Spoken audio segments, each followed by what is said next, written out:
Hey everybody, this is the help video for the first part of the short story One Friday Morning by Langston Hughes. This is one of the famous stories he wrote. He wrote a lot of poetry too, but this is a very good story. I really enjoy reading this. I read it for the first time last year when I taught it then, and like I was saying in the other video, I like it more than the Zora Neale Hurston story. So hopefully you all enjoy it as well. It's a little long in this format, but we read it out loud during when it was like real school, like 20 minutes, 25 minutes total. It's just a little different in this format, but so it'll be today and tomorrow that we finish this. So the story was written in 1941. This is very similar to the original. There's a few things edited out just because some of the words are pretty difficult. I didn't want it to be overwhelming. So, yeah. So we'll kind of just jump into it. Keep in mind that Langston Hughes in his stories tries to show the reality that he experienced of racial separation and discrimination. And remember, Zora Neale Hurston was more of celebrating the culture and sometimes not showing as many of the hardships, but more about just like celebration. So Langston Hughes is a little more sad sometimes, but we'll get into that as we read this story. So this is the beginning. Even in the not officially segregated North, there was often a wide gulf between the color blindness of the American dream and the racial discrimination in daily life, which, early in their lives, crushed the aspirations and dashed the hopes of promising young black Americans. In this story, celebrated poet, novelist, and playwright Langston Hughes described such an incident in the life of a talented and proud American school student, Nancy Lee Johnson, whose family had moved from the Deep South to the North so that she might have better opportunities. The thrilling news did not come directly to Nancy Lee, but it came in little indirections that finally added themselves up to one tremendous fact. She had won the prize.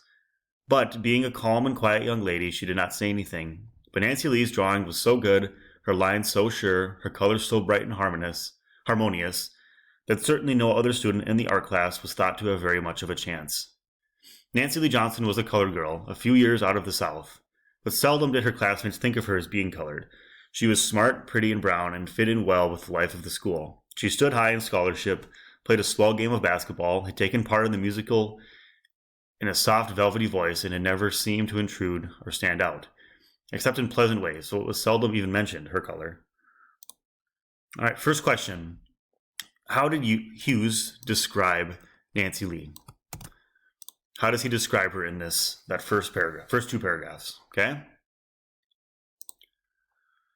Nancy Lee sometimes forgot she was colored herself. She liked her classmates and her school. Particularly, she liked her art teacher, Miss Dietrich, the tall, red-haired woman who taught her law and order in doing things, and the beauty of working step by step until the job is done, thus making the paper have a meaning nobody else could give it except Nancy Lee.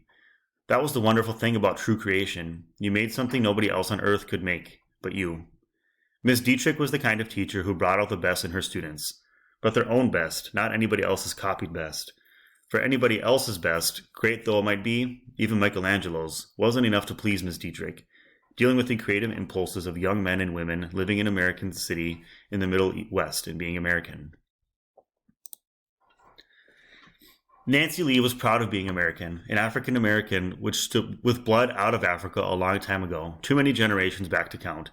But her parents had taught her the beauties of Africa, its strength, its song, its mighty rivers, and its ancient and important civilizations. Okay, second question here. What in this paragraph do you recognize about Hughes' background information that he embedded into this story? So what if this sounds similar to what we read about Hughes? Think about the poem he wrote that we read. Try to make that connection. You can pause it here and answer that if you'd like. Nancy Lee's father was a mail carrier, her mother a social worker in a city settlement house.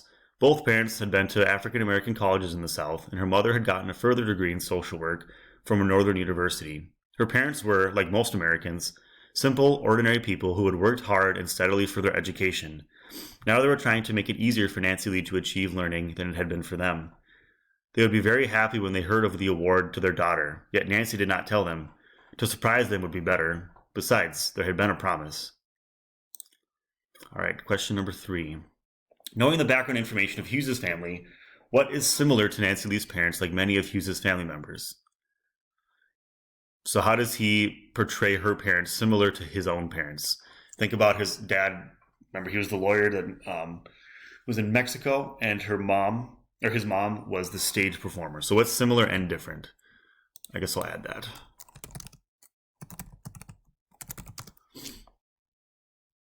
So then answer what's similar and different to his own family members.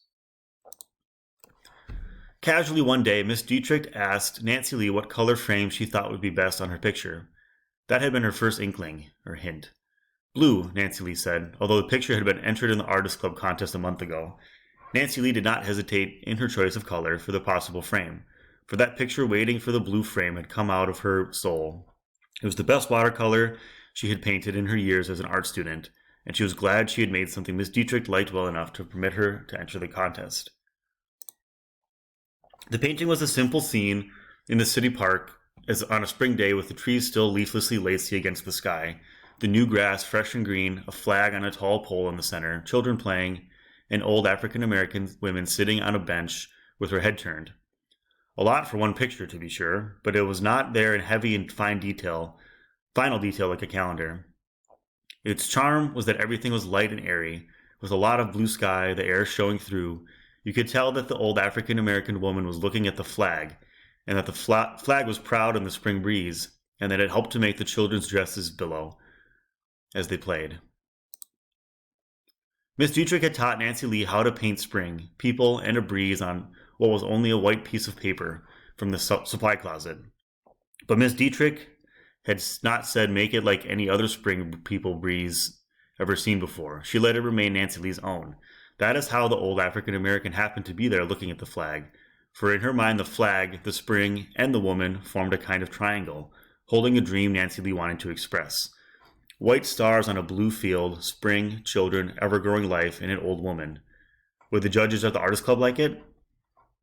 All right, so that's part one of the story. Just kind of getting the idea or the background of Nancy Lee entering this art contest, having her drawing or her painting submitted to that, and keep in mind that she is the only African-American contestant to have her painting entered. So think about what is going to happen in the next part. All right, that is all for this video. If you have further questions, you can always contact me and let me know. Otherwise, good luck, and I'll see you soon.